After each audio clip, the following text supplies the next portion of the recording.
উপস্থিত হওয়ার জন্য অনুরোধ করা গেল।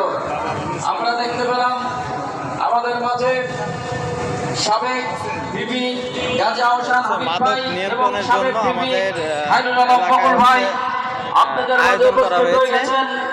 আমাদের অনুষ্ঠান আর কিছুক্ষণের মধ্যেই শুরু হয়ে যাবে।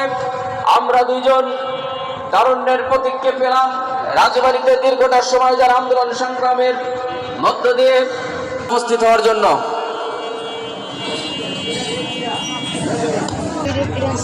আসসালামু আলাইকুম।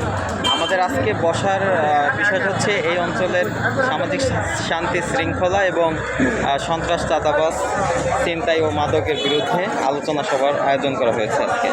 তো এখানে হচ্ছে অতিথি হিসেবে উপস্থিত আছেন রাজবাড়ী জেলা যুবদলের আহ্বায়ক খায়রুল আলম বকুল মামা এবং আরও এলাকার অঞ্চলের অনেক গণ্যমান্য ব্যক্তি আছে।